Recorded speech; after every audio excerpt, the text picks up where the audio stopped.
Hello students. आज हम एक इम्पोर्टेंट टॉपिक पर बात करेंगे, वो है ड्रग एब्यूज़ इन टीनेजर। ये जो टीन एज की जो ये स्टेज होता है, ये शुरू होता है 11 टू 19 ईयर्स। तो ये एक क्रूशल स्टेज होता है किसी एक की ज़िंदगी में, क्योंकि इसमें से जो अचानक से इंसान के जिस्म में जो बदलाव आता है, इंसान के ये सोच में जो बदलाव आता है, तो उससे क्या होता है, कभी एक टीनएजर अपने आप को सोसाइटी में एडजस्ट नहीं कर पा रहा है। तो या कभी ऐसा होता है, उसको लग रहा है कि मतलब मेरी बात कोई नहीं सुन रहा है। या उसको कभी ऐसा लग रहा है कि मतलब ही इज़ एडवेंचरस ऑलवेज़, कि मुझे वो चीज़ करना है, वो मतलब he is looking for the shortcut. मुझे ये उस कामयाबी तक पहुँचना है, लेकिन मतलब वो मतलब अपनी मेहनत या मतलब अपने मेरिट पर मतलब की बात नहीं कर रहा है, वो तो उस चीज़ को हासिल करने के लिए कहीं गलत चीज़ों का सहारा ले रहा है। तो ऐसी हालत में क्या होता है, ऐसे बच्चे जो होते हैं, जो इस एज में होते हैं, ये कभी गलत कामों में पड़ जाते हैं। फॉर एग्ज़ाम्पल एक चीज़ जो है, जो अभी हमारी सोसाइटी में एक नौसर बनी है, वो है ड्रग एब्यूज़। और ड्रग एब्यूज़ जब हम देखते हैं, तो हमारे छोटे-छोटे बच्चे देखो अ, ये मतलब उन चीज़ों की तरफ राग़िब हो रहे हैं। और जब ये इसका हमें पता है drug abuse means habit forming drugs means कि किसी ने कुछ ऐसा ड्रग लिया है, ट्रैंक्विलाइज़र, सेडेटिव एक बार लिया है, तो उसको लगता है कि मतलब जब उसको सेडेशन होती है, तो उसको लगता है कामनेस वो फ़ील करता है। But in the long run ये इसके लिए बहुत ही डिज़ास्ट्रस चीज़ है।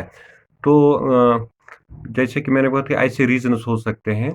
और जो हमारे समाज में कुछ जो शरपसंद अनासिर होते हैं, जो इन हालात का गलत फ़ायदा उठाते हैं और हमारी जो युवा पीढ़ी है, इसको किसमें ड्रग्स में इन्वॉल्व करती है।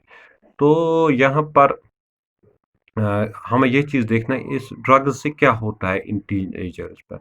सबसे पहले जो इनकी मेंटल एबिलिटी होती है, जो वो मतलब मेमोरी होती है, याददाश्त, वो कम हो जाती है। जो मतलब वो कंसंट्रेट करेंगे किसी चीज़ पर, तो वो concentration, lack of concentration there वहाँ पर होता है ड्रग्स से। और क्या होता है ड्रग से, जो इंसान के जो मोटर स्किल्स होते हैं, फॉर एग्जांपल अगर कोई ड्राइविंग करता है, उसने कोई ड्रग ली, उसने उससे क्या होता है, जो उसके जो मोटर जो स्किल्स होते हैं, वो उससे क्या होते हैं, हैम्पर होते हैं। और उससे क्या होता है, ये अपने आप को भी रिस्क में डालता है, और दूसरों को भी रिस्क में डालता है। ठीक है। तो और जब हेल्थ की बात करेंगे, अगर कोई suppose different drug, these habit forming drugs है, वहाँ पर डिफरेंट क्लासेस है।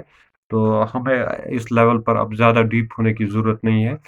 तो लेकिन थोड़ा-सा मैं आपको बताऊँ, जैसे अगर कोई हेरोइन लेता होगा, उसका अब्यूज़ करता होगा, तो उसमें चांसेस ज़्यादा है कि हार्ट अटैक उसको हो सकता है, रेस्पिरेटरी डिज़ीज़ उसमें हो सकती है।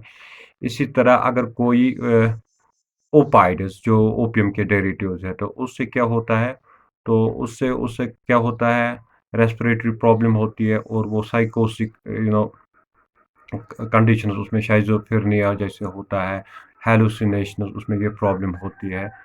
तो ये मतलब ये वो चीज़ है जिससे इंसान के मतलब बहुत जो उसका हालत है, और जो उसका ज़हनी और जिस्मानी हालत है, दोनों पर इसका असर पड़ता है। तो अब हमारे लिए चैलेंज है कि हम अपनी जो ये नई पौध है, जो ये छोटे-छोटे मतलब बच्चे हैं इस टीन एज में, तो इनको हम कैसे मतलब बचा सकते हैं इन चीज़ों से। तो इसके लिए ज़रूरी है कि मतलब हमें मतलब वो र्यूड बिहेव नहीं करना चाहिए इनके साथ। हमें उनके साथ एक दोस्ताना माहौल में, चाहे अगर आप as a father, as a brother या एज़ अ टीचर है, तो उनको एक अच्छे से दोस्ताना माहौल में उनके साथ बात करनी चाहिए। और उनको हमें ये समझाना चाहिए कि इनिशियली मतलब जैसे कोई सिगरेट स्मोकिंग करता होगा, जैसे कोई अल्कोहल लेता होगा, या मतलब इनको हमें इन चीज़ों के बारे में अच्छी तरह से इनको जानकारी देनी चाहिए, ताकि मतलब ये इन चीज़ों से बाखबर रहें, ताकि अगर उनको कोई मतलब शख़्स इनको वर्गलाने की कोशिश करे, تو ان کو سمجھ میں آ جائے۔ اور دوسری بات ہے یہ ہماری اوپر بھی ایک ذمہ داری بنتی ہے کہ ہم اپنے آس پاس ہم دیکھیں، نظر رکھیں کہ کوئی ایسا بندہ مطلب مت آ رہا ہے، کیونکہ ابھی جو ڈرگ مافیاز ہے وہ بہت ایکٹیو ہو گئی ہے ہر جگہ، اور ہمیں ان چیزوں پر نظر رکھنی چاہیے۔ اگر ایسا کوئی بندہ مطلب سسپیکشس بندہ آپ کو لگ رہا ہے تو آپ کو فوراً جو کنسرنڈ پولیس ہے ان کو انفارم کرنا چاہیے، یا اپنے لیول پر جو آپ کی مطلب کمیٹی ہوتی ہے، محلہ لیول کمیٹی، تو ان کو انفارم کرنا چاہیے، اور ان چیزوں میں آپ کو تحقیق کرنی چاہیے تاکہ جو ہمارے یہ بچے ہیں یہ اس ڈرگ ایبیوز کا شکار نہ ہو جائیں، کیونکہ یہ ڈرگ ایبیوز جو ہے یہ ایک نوسور ہے، یہ سوسائٹی میں وبا کی طرف پھیلتی ہے۔ اور کل اگر ہم یہ سوچیں کہ یہ کسی ہمسائے کا بچہ ہے، مطلب اس سے میرا کیا لینا دینا ہے، یہ ایسی بات، یہ وبا ہے بالکل، یہ کل تک ہمارے گھر تک پہنچ جائے گی۔